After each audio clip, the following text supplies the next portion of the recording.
Healthy boundaries are the foundation for mutually respectful, fulfilling, and thriving relationships. They allow you to be there for others without losing yourself in the process. And here's the thing, setting these boundaries isn't selfish. It's actually one of the most caring things you can do. It means you're offering the healthiest version of yourself to the relationship, not a worn-out, overburdened version of you. So to answer your question directly, no, you're not being selfish or narcissistic by setting healthy boundaries. Welcome to the Masculine Psychology Podcast, where we answer key questions in relationships, attraction, success, and fulfillment. Now, here's your host, world-renowned therapist and life coach, David Tian. Welcome to the Masculine Psychology Podcast. I'm David Tian, your host. In this episode, we're diving into something that's absolutely crucial for your emotional health and the quality of your relationships: understanding and maintaining healthy psychological boundaries. My hope is that by the end of this episode, you'll have a clear grasp of what healthy boundaries really are, and more importantly, how you can assert and maintain them. Without healthy boundaries, your relationships are going to suffer. We're talking toxic interactions, especially with those that you're closest to. So let's jump right into a question from one of our listeners to set the context for this, and I'll quote the question here. You said that you shouldn't take responsibility for other people's feelings, thoughts, or behaviors. This sounds the same to me as don't care about others. It sounds so selfish and like narcissistic. How is it not that? Have I misunderstood the concept? So this comes from a commenter on a recent YouTube version of this podcast. So first of all, great question. I appreciate your honesty and the vulnerability in asking this. Okay, so let's unpack it. When I talk about not taking responsibility for others' feelings, thoughts, or behaviors, what I'm really getting at is this concept of psychological boundaries.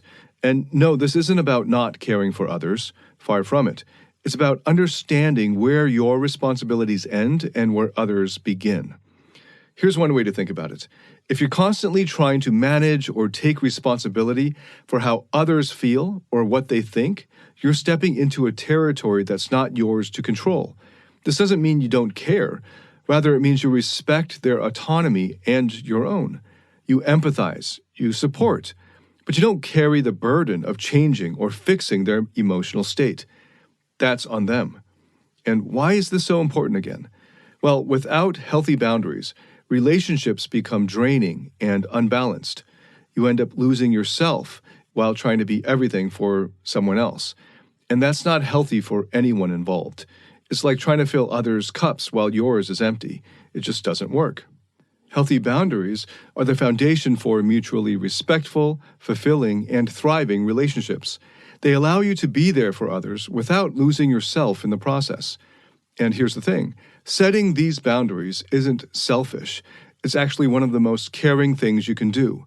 It means you're offering the healthiest version of yourself to the relationship, not a worn-out, overburdened version of you. So to answer your question directly, no, you're not being selfish or narcissistic by setting healthy boundaries. You're actually practicing self-respect and respect for others. You're creating space for genuine, healthy connections where everyone's needs and feelings are acknowledged but not imposed upon. So let's go one step further and tackle a concept that trips up a lot of people: the difference between empathy and responsibility in relationships. Okay, empathy. We all know it's key in any meaningful connection, right? It's about getting where someone else is coming from, feeling with them. It's that human connection that says, hey, I get you, I understand you, I feel what you're feeling. But here's where it gets tricky. Feeling empathy is one thing, but taking on the responsibility for someone else's emotions or actions, that's a whole different thing. Imagine a friend comes to you upset. Empathy is listening, understanding, maybe even feeling their pain with them.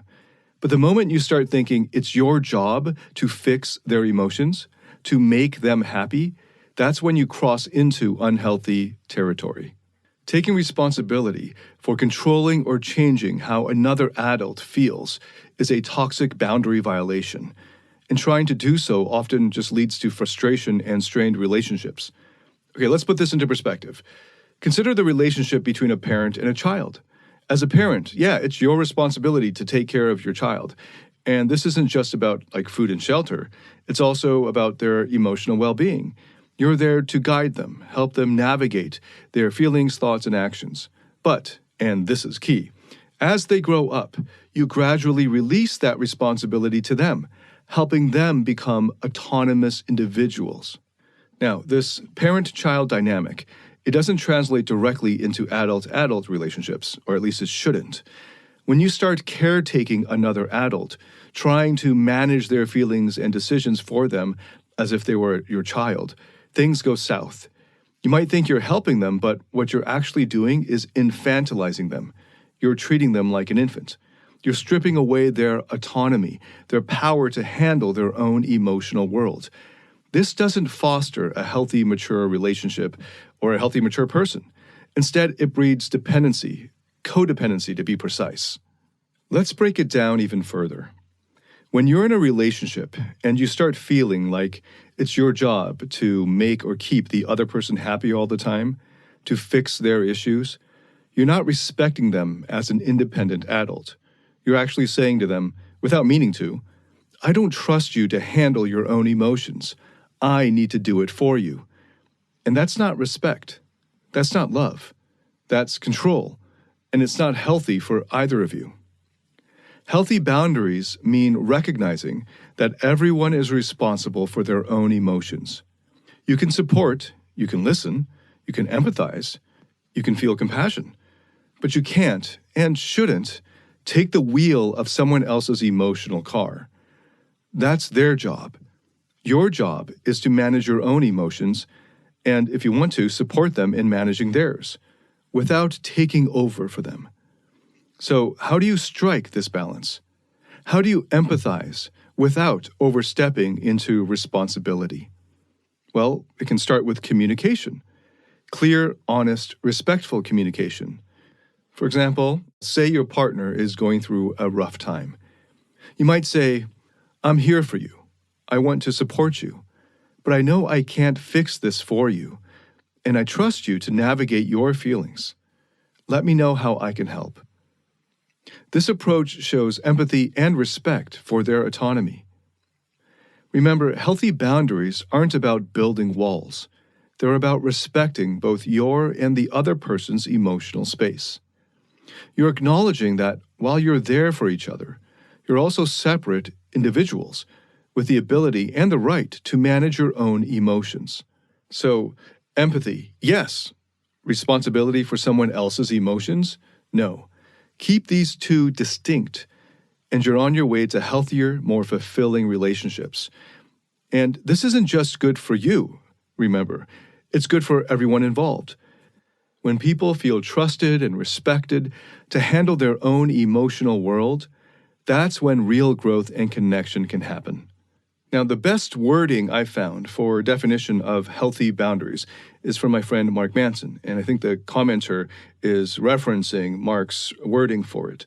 And Mark is drawing from the work of Dr. Henry Cloud and Dr. John Townsend.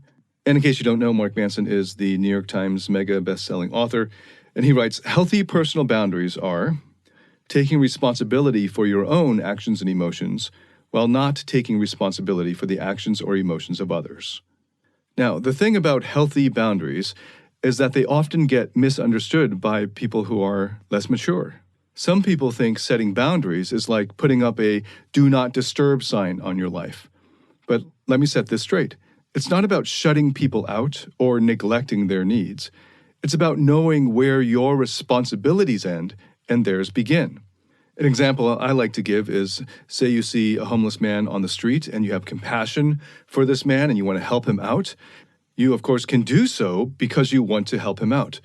But it is not your responsibility to help him out. He is not your responsibility, except in maybe some special cases where you're a government official whose responsibility is to take care of homeless people in your city, in which case it would then fall under the scope of your job responsibility. Just because something is not your responsibility doesn't mean you can't go ahead and do it. Maybe in your house, the responsibility for vacuuming that week or day falls on somebody else or another one of your housemates, but you see that there are crumbs on the rug and you take out the vacuum cleaner and vacuum it up. You can do so out of the goodness of your heart or just because it annoys you right then and there and you want to get it done without delay. But that does not mean you're doing it because it's your responsibility. So here's another example. Imagine a friend who's going through a tough time. You want to help, right? That's natural. But helping doesn't mean taking on their problems as if they were your own. It means offering support, maybe some advice if they ask for it, but not taking on their emotional baggage for them. Their struggles are for them to work through, not for you to fix or rescue them from. This is where a lot of people can get tripped up. They think caring for someone means taking on their issues. But that's not actually caring. That's enmeshing, blending your own emotional well-being so tightly with someone else's that you can't tell where theirs end and yours begin. And this doesn't do anyone any favors. Not only does it put an unfair burden on you, but it also robs the other person of the opportunity to grow and grow up to handle their own challenges. Healthy boundaries allow you to care for others in a way that's sustainable and respectful. It's about offering support without overstepping. It's about being there for someone without losing yourself in their problems. And it's about showing love and care while respecting both your limits and theirs. So how do you go about setting these boundaries? Well, first, it starts with self-awareness. You need to get clear on what you're comfortable with, what your limits are, and what you're responsible for. This might take some introspection. It's about asking yourself tough questions like, am I taking on this problem because I genuinely want to help, or because I feel like it's expected of me, or because I think it's my duty? Is this my responsibility, or am I overstepping? Once you have a handle on your own limits and responsibilities, you can communicate them. This isn't about being harsh or unkind. It's about being honest and clear.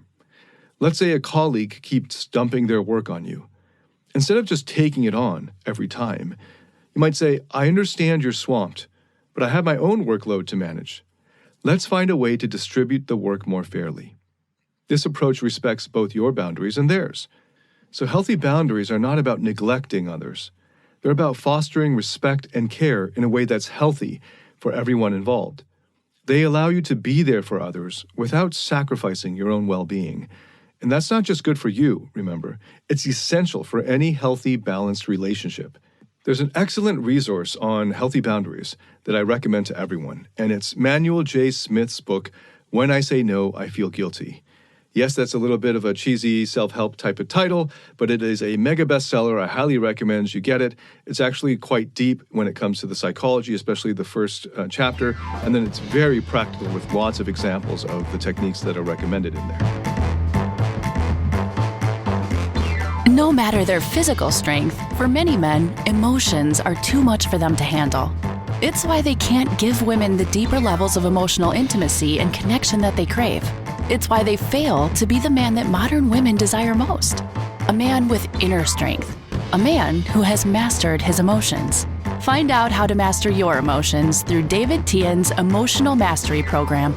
The Emotional Mastery Program is a step-by-step system that integrates the best of empirically verified psychotherapy methods and reveals how to master your internal state and develop the inner strength that makes you naturally attractive, happy, and fulfilled. Learn more about this transformational program by going to davidtianphd.com/emotional mastery. That's DAVIDTIANPhD.com/emotional mastery. So when you dig into, again, Manuel J. Smith's When I Say No, I Feel Guilty, you're going to get some fantastic insights, especially on what is termed assertiveness in psychotherapy. Assertiveness is not about being a bulldozer in your relationships, and it's not about being a doormat. It's about finding that sweet spot, expressing your needs and feelings clearly and calmly and respectfully without stepping on anyone else's toes or violating their boundaries. Okay, let's paint a picture for you with a case study. Imagine Sarah, who is part of a project team at work. She's got great ideas, but she often holds back from expressing them. She is afraid that she'd come off as pushy or aggressive. On the other hand, there's Mike, another team member who's always voicing his opinions loudly, often disregarding others' input, cutting them off. Here we have two ends of the spectrum, Sarah's passivity and Mike's aggressiveness. Assertiveness is the middle ground that both Sarah and Mike need to find. It's about Sarah confidently voicing her ideas while respecting her colleagues' opportunity to do the same. It's about Mike learning to express his views while also actively listening and valuing others' contributions. People who have grown up with their boundaries constantly or consistently or frequently being violated and have learned by example to do the same for others, they often have a lot of trouble understanding assertiveness. They often mistake assertiveness for aggressiveness, and here's a good way to put it. Aggression is when you actively invade or attack another person's territory or rights or personal space or their minds, and in this case, taking responsibility for what is their responsibility, their realm, which is their emotions and thoughts and actions. So aggression is invading, crossing the border, crossing the boundary. Assertiveness and asserting your boundary is defense. You're holding the line. It's not that you're overstepping their boundaries or invading their territory or taking responsibility for them. It's that you're defending your space, your responsibility, your realm. So if assertiveness is about defending your boundaries, aggressiveness would be going into and crossing over somebody else's boundaries. So let's break this down even further. Assertiveness starts with self-awareness, understanding your own needs and feelings. Then it moves into clear, honest, calm communication. It's saying what you mean, meaning what you say, but not saying it meanly. It's about setting boundaries without building walls. For example, let's say your friend keeps borrowing money from you but never pays it back. A passive response might be to say nothing and feel resentful. An aggressive response might be to accuse them of being a freeloader or trying to seize the money back. An assertive approach? That could look like saying, I value our friendship and I want to help you, but I can't keep lending you money if previous loans aren't being repaid. Let's find another way to address your needs. Assertiveness also involves active listening. It's not just about getting your point across. It's about understanding the other person's perspective. It's a two-way street. This approach builds mutual respect and understanding in any relationship, whether it's at work, with friends, or with family. Now, I know what you might be thinking. But David, isn't it easier just to go with the flow? Sure, in the short term, avoiding conflict might seem easier. But in the long run, it leads to frustration, resentment, and misunderstandings. Assertiveness is the key to preventing these issues. It's about respecting yourself enough to voice your needs and respecting others enough to hear theirs. Okay, let's use another real-life example. Think about your last disagreement with a partner or a close friend. Maybe you held back what you really thought in order to avoid conflict. Or maybe you bulldozed them through the conversation to get your way. How did either of those work out for you? Now, imagine handling that with assertiveness, expressing your feelings calmly, listening to theirs, finding common ground. Do you see how the outcome could be different? Now, healthy boundaries and asserting your boundaries skillfully are so important for a healthy, intimate relationship that I've devoted an entire module in my course, Rock Solid Relationships, to assertiveness and boundaries. So obviously, I highly recommend you check out Rock Solid Relationships if you want to go deeper on boundaries and assertiveness. Okay, so remember, assertiveness isn't about winning an argument or getting your way all the time. It's about expressing yourself authentically and respectfully, creating space for others to do the same. It's a skill, and like any set of skills, it takes practice. But the payoff is healthier, more honest, more fulfilling relationships. Now let's go a few layers deeper to getting to the root of why so many of us struggle with setting healthy boundaries. Let's start with a case study. Let's call him Tom. Tom's a guy in his 30s who's always finding himself overcommitting to others' needs and problems. He's the go-to person for everyone else's crises, but he often feels overwhelmed and resentful as a result. So why does Tom keep doing this? If we peek into his childhood, we see a pattern. Tom grew up in a home where his emotional needs were often overlooked. His parents, though not intentionally harmful, frequently dismissed his feelings and his needs. As a kid, Tom learned that his role was to be there for others, putting his own needs aside. This pattern, that started out as a survival mechanism, now hampers his adult life. In environments where boundaries aren't respected, kids like Tom grow up without learning where their responsibilities end and others begin. They often develop a heightened sense of responsibility for others' emotions, thinking they have to fix or soothe these feelings. It's a tough spot. On the one hand, they care deeply, but on the other, they end up overstepping their own boundaries. Now let's bring in the concept of toxic shame. This kind of shame is a deep-seated belief that you're inherently flawed or unworthy. In Tom's case, constantly catering to others' needs might be his way of proving his worth. He's unconsciously thinking, if I can just make everyone else happy, then I'm a good person, or I'm worthy, or I'm enough.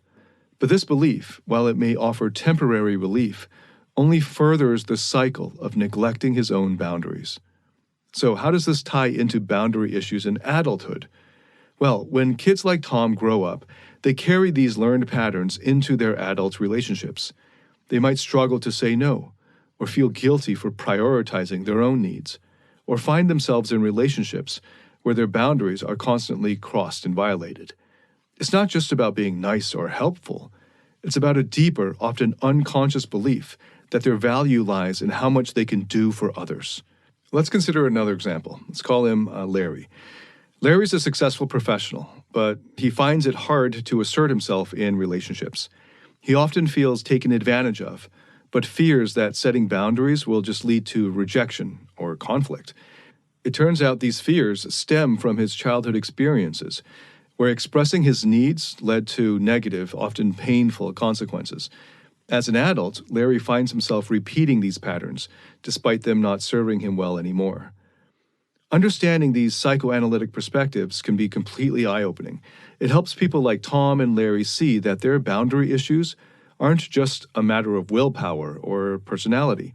They're deeply rooted in their earlier experiences and their sense of self-worth. Recognizing this is the first step towards change. So what can Tom and Larry do? It starts with self-awareness again, recognizing these patterns and understanding where they come from.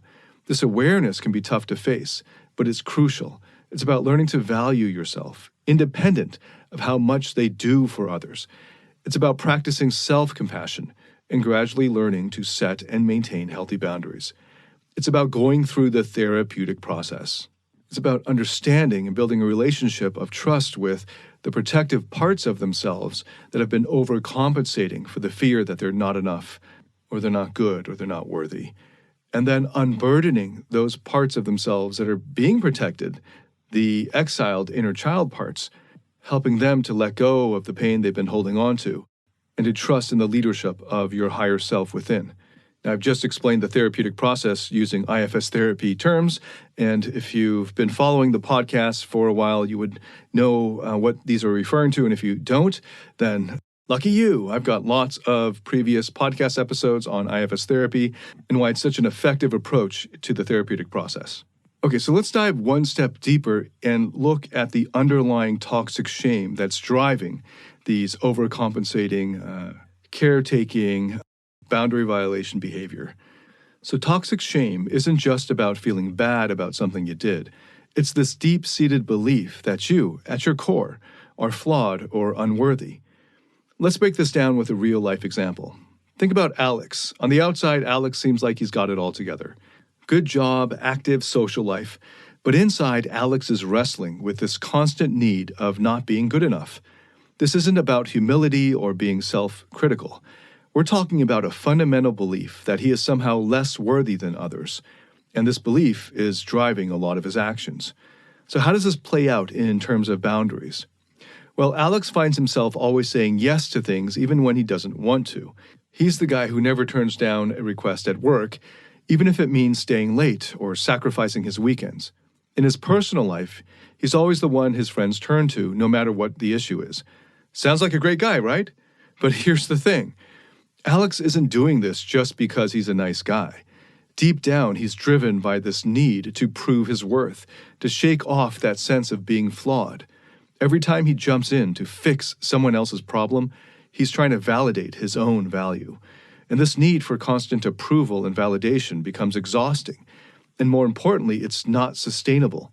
Alex is setting himself up for burnout, resentment, and yes, even more toxic shame. It's a vicious cycle. So how do you break this cycle?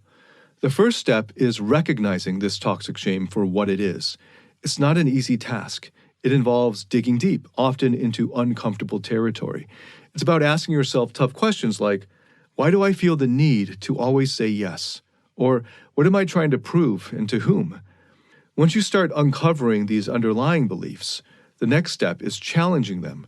This is where things like individual therapy or group therapy or journaling, or even just open conversations with trusted friends or mentors, how these can be game changers. It's about replacing those toxic beliefs with healthier, more realistic ones. Here's another example.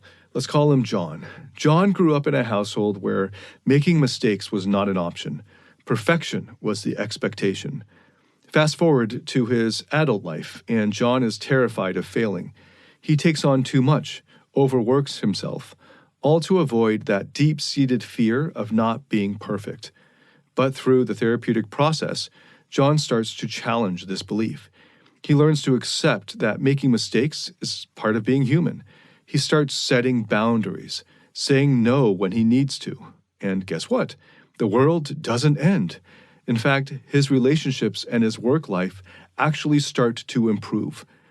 So, wrapping this up, understanding and addressing toxic shame is crucial in developing healthier boundaries. It's not about ignoring your flaws or never seeking approval. It's about finding a balance where your self-worth isn't tied to what you do for others or how flawless you can appear. Okay, let's do a quick recap of what we've covered. We kicked things off by differentiating between empathy and responsibility, highlighting that it's crucial to care for others without carrying the weight of their emotions. We then moved on to understanding healthy boundaries, emphasizing that it's not about neglecting others, but about respecting your own limits and those of others. We also touched on the role of assertiveness, where it's key to express your needs and feelings clearly, without stepping over others' boundaries. And of course, we dove deep into the psychoanalytic explanation of boundary issues, exploring how our past experiences, especially from childhood, can shape our current approaches to boundaries. Lastly, we tackled the impact of toxic shame, discussing how it can drive us to constantly seek approval or try to fix others' problems as a way to prove our worth. And of course, this ties directly into my earlier work on the white knight syndrome and the rescuer or fixer mentality. So what happens if you ignore everything I've just said? Imagine a life where you say yes to everything and everyone. It might seem like you're being helpful at first, but this path leads to burnout, resentment, and a loss of self-identity. You become so caught up in pleasing others that you forget what you want or need. Your relationships might suffer because they become one-sided. You give too much, and the balance is thrown off. Over time, because you have unhealthy boundaries, this leads to a deep sense of dissatisfaction and unhappiness. But what happens when you take what I've covered seriously and you get into the therapeutic process? Well, imagine waking up feeling in control of your day. You know your limits, you know your boundaries, and you're comfortable asserting them. This doesn't mean you're uncaring or selfish. In fact, it's the opposite. You're more present and authentic in your interactions because you're not stretched too thin, and you're respecting the boundaries of others. You're allowing and giving them room to express and exercise their autonomy and their independence, to allow them to grow further. Your relationships are more balanced and fulfilling because they're built on mutual respect and understanding. With healthy boundaries, you're not constantly seeking approval because you know your worth isn't dependent on what others think of you or what you can do for them. You're able to make decisions based on what's best for you, not just what will please others more. This leads to a much more fulfilling life, where you're not just surviving, but thriving. You have the energy and space to pursue your passions, to grow, and to enjoy life. In a nutshell, healthy boundaries are the foundation for a happier, more balanced life. They allow you to respect yourself while you're respecting others, leading to deeper and more meaningful connections. Okay, I hope you found these insights helpful and that they inspire you to take a closer look at your own boundaries. Remember, it's a journey, and it's totally okay to take it one step at a time. Thank you so much for tuning in. If you like this episode at all, hit a like or subscribe or follow on whatever platform you're listening to this on. If you have any thoughts at all about this episode, please let me know. Give me feedback. Remember, this episode was inspired by a YouTube comment on a previous episode, so I thrive off your feedback. Also, if this has helped you in any way, please share it with anyone else you think could benefit from it. Thank you so much for listening. I look forward to welcoming you to the next episode. Until then, David Tian, signing out.